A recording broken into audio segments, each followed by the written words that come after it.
Envolvieron al recién nacido en una tela y cavaron un segundo hoyo por si acaso. En la Edad Media esto no era nada inusual. Era de esperarse. ¿Pero por qué? ¿Qué hizo que la mitad de todos los bebés desaparecieran antes de que sus vidas comenzaran? Las respuestas no son solo sombrías. Son inquietantes en formas de las que nadie habla. Para entenderlo hay que empezar desde el principio. El parto en la época medieval era una apuesta peligrosa en la que las probabilidades estaban en contra de todos los implicados. La mayoría de los bebés llegaron al mundo en espacios domésticos reducidos, iluminados únicamente por velas o fuego. La persona más calificada presente generalmente era una partera local que había aprendido su oficio a través de la experiencia en lugar de una capacitación formal. Las parteras trabajaban con cuchillos de cocina, tijeras utilizadas para cortar tela y trapos que ya habían visto días mejores. La idea de limpiar estas herramientas entre usos me parecía completamente ajena. Si los gérmenes tuvieran millas de viajero frecuente, las salas de parto medievales habrían sido sus lugares de vacaciones favoritos. Las infecciones se propagan fácilmente cuando se utilizan los mismos instrumentos sin lavar en varias madres durante partos difíciles. Cuando surgieron complicaciones durante el parto, no hubo procedimientos de emergencia para salvar a la madre o al niño. Los bebés que salen con los pies primero en lugar de la cabeza se enfrentan a terribles dificultades. El cordón umbilical podría enrollarse alrededor del cuello del bebé, cortándole el oxígeno y sin posibilidad de solucionar el problema rápidamente. Las complicaciones del parto en la Edad Media se resolvían con tanta precisión médica como si se lanzaran dardos con los ojos vendados. Los bebés prematuros prácticamente no tenían posibilidades de sobrevivir. Sin incubadoras, asistencia respiratoria ni atención médica especializada, estos pequeños bebés eran simplemente envueltos en tela y colocados cerca del fuego para calentarlos. El plan de supervivencia de un bebé prematuro consistía básicamente en ponerse duro o ponerse en marcha, y la mayoría eligió la última opción. Las estadísticas fueron brutales. En muchas regiones, entre el 30 y el 50% de los bebés mueren antes de cumplir su primer año. Esto significaba que de cada 10 bebés que nacían, solo 5 o 6 vivirían para ver su primer invierno. La primera semana de vida era especialmente mortal. Muchos bebés morían a los pocos días de nacer por complicaciones que los médicos actuales podrían prevenir o tratar fácilmente. Pero incluso si un bebé lograba sobrevivir a esos primeros momentos aterradores de su vida, sus problemas estaban lejos de terminar. El siguiente desafío que les esperaba era igual de mortal y mucho más persistente. Una vez que un bebé lograba sobrevivir al proceso de nacimiento, el siguiente desafío era descubrir cómo mantenerse alimentado sin morir a causa de la comida. Puede que parezca obvio, pero en la época medieval la alimentación infantil estaba plagada de peligros que los padres ni siquiera podían prever. La leche materna era la mejor opción cuando estaba disponible. Pero la vida a menudo tenía otros planes. Las madres que murieron durante el parto obviamente no pudieron amamantar a sus bebés. Otros se enfermaron demasiado como para producir leche o simplemente no podían producir suficiente para alimentar a sus bebés. Encontrar una fuente confiable de leche fue como intentar exprimir agua de una piedra.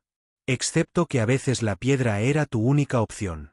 Las familias ricas podían contratar nodrizas, mujeres que habían dado a luz recientemente y podían amamantar al bebé de otra familia además del suyo propio.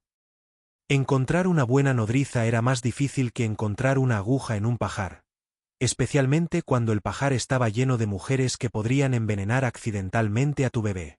No todas las nodrizas eran saludables, confiables o incluso estaban disponibles cuando se las necesitaba. Cuando las nodrizas no eran una opción, las familias recurrían a la leche animal como sustituto. La leche de vaca, la leche de cabra y diversos caldos de animales se convirtieron en el plan de respaldo.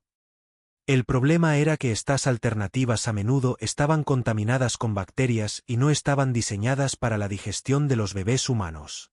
Las familias también preparaban algo llamado pap, que era esencialmente pan remojado en leche o agua hasta que se convertía en papilla.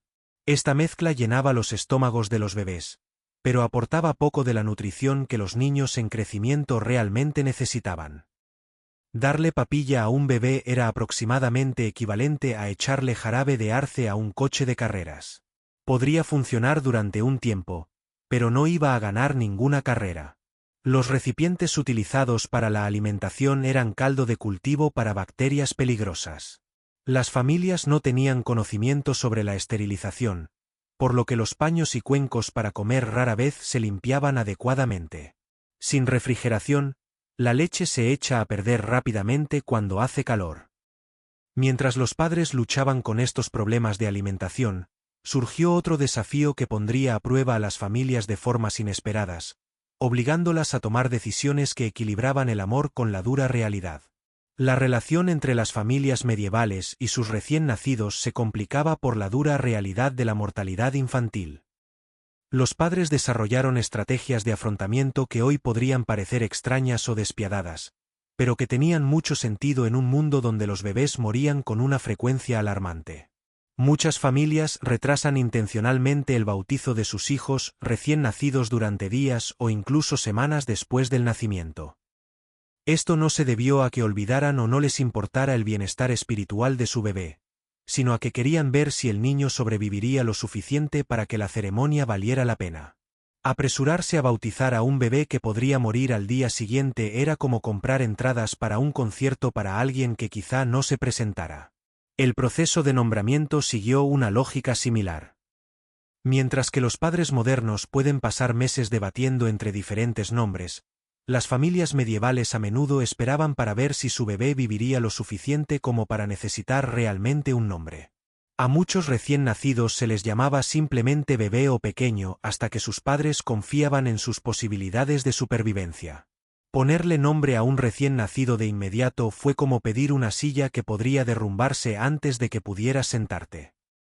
Este enfoque práctico creó un serio dilema espiritual para las familias cristianas. Según las enseñanzas de la Iglesia, los bebés que morían sin bautismo no podían entrar al cielo. Los padres se encontraron atrapados entre proteger sus propios corazones de un dolor potencial y potencialmente condenar las almas de sus hijos. Los registros eclesiásticos de este periodo reflejan la cruda realidad de la mortalidad infantil. En muchas entradas de bebés muertos se los enumera simplemente como niños o infantes, sin nombres personales.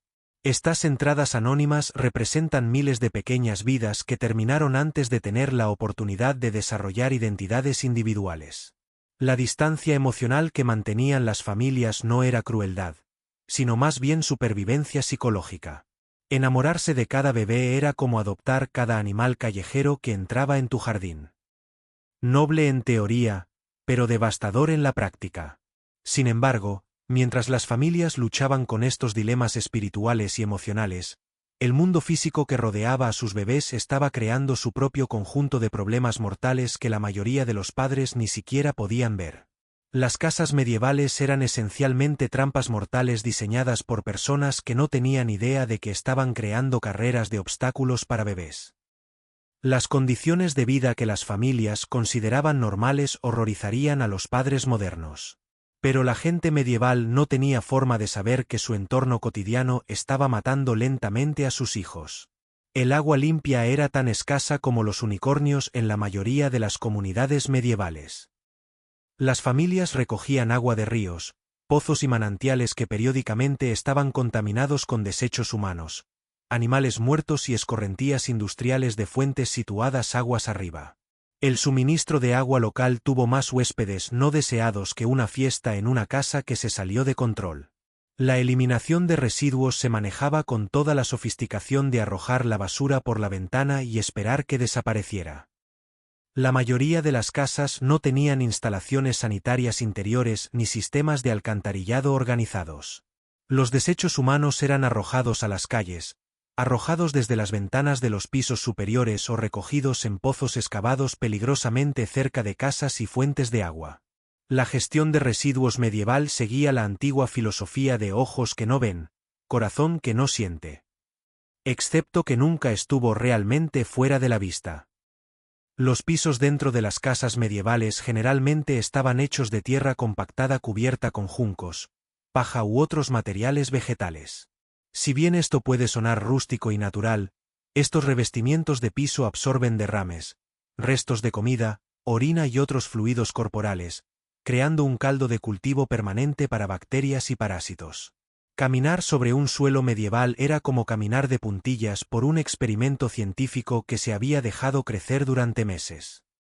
Las ratas, ratones, piojos y pulgas no eran visitantes ocasionales, sino residentes permanentes del hogar. Estas criaturas dejaban excrementos por todas partes, transmitían enfermedades y se multiplicaban más rápido que los conejos. En primavera, los bebés que aprendían a gatear estaban esencialmente explorando un patio de juegos contaminado donde cada superficie estaba cubierta de desechos animales y bacterias dañinas. Las moscas servían como pequeños transmisores de enfermedades, viajando desde letrinas al aire libre hasta cocinas interiores y áreas para dormir. Desafortunadamente, estos entornos contaminados crearon las condiciones perfectas para algo aún más aterrador que pisos sucios y agua en mal estado. Asesinos invisibles que atacaron sin previo aviso y se propagaron más rápido que un incendio forestal. Los bebés medievales se enfrentaban a un ejército de enfermedades que atacaban con la eficacia de una invasión militar y la misericordia de un león hambriento. Sin vacunas, antibióticos o incluso conocimientos básicos sobre cómo se propagan las enfermedades, la infección se propagó por las comunidades como un reguero de pólvora, atacando primero a los más jóvenes y vulnerables.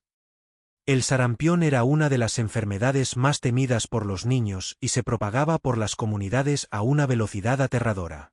Esta enfermedad altamente contagiosa causaba fiebre alta, erupciones cutáneas distintivas y a menudo conducía a complicaciones mortales como neumonía o inflamación cerebral. El sarampión se propagó por las aldeas medievales más rápido de lo que los chismes se propagan en la congregación de una iglesia. Solo que en lugar de herir sentimientos, dejó tras de sí filas de pequeñas tumbas. Smayox era otro asesino despiadado que no mostraba preferencia por la edad o el estatus social. Esta enfermedad viral cubría a las víctimas con dolorosas ampollas llenas de pus y mataba a aproximadamente 3 de cada 10 personas infectadas. Los bebés que lograron sobrevivir al sacrificio de pequeños bueyes quedaron con cicatrices permanentes que cubrían sus cuerpos. Sobrevivir a Smayox fue como ganar una lotería donde el premio era permanecer con vida y el regalo de consolación era una serie de recordatorios permanentes. La tos ferina debe su nombre al sonido distintivo que hacían los niños enfermos mientras luchaban por respirar durante ataques de tos violentos. Para los bebés, estos episodios podrían ser fatales porque sus diminutas vías respiratorias quedarían completamente bloqueadas. Intentar respirar con tos ferina era como intentar aspirar aire con una pajita mientras alguien te estaba estrangulando. La neumonía y la bronquitis eran frecuentemente fatales porque las familias no tenían forma de combatir las infecciones bacterianas en los pulmones. Lo que los médicos modernos pueden curar con simples antibióticos se convirtieron en sentencias de muerte para los niños medievales. La peste negra merece una mención especial por su enorme poder destructivo durante el siglo XIV. Se estima que esta pandemia de peste mató a aproximadamente un tercio de la población total de Europa en solo unos pocos años. Familias enteras, incluidos bebés y niños, morirían a los pocos días de mostrar los primeros síntomas. Incluso lesiones menores podrían volverse mortales en un mundo sin el cuidado adecuado de las heridas. Un pequeño corte hecho con una herramienta oxidada puede causar tétano, mientras que un simple raspón puede provocar una intoxicación sanguínea potencialmente mortal. Los bebés medievales se enfrentaban a un enemigo final que podría haber sido el más cruel de todos, las mismas limitaciones del mundo en el que habían nacido. El golpe final a la supervivencia infantil medieval no provino únicamente de las enfermedades o de las malas condiciones de vida, sino de las aplastantes realidades de la vida cotidiana que hacían que el cuidado adecuado de los niños fuera casi imposible. Los padres medievales no eran monstruos sin corazón que no amaban a sus hijos. Pero vivían en un mundo donde la supervivencia básica requería tomar decisiones que hoy parecerían impensables. La mayoría de las familias medievales estaban atrapadas en ciclos interminables de trabajo agotador solo para reunir suficiente comida y refugio para sobrevivir otro día.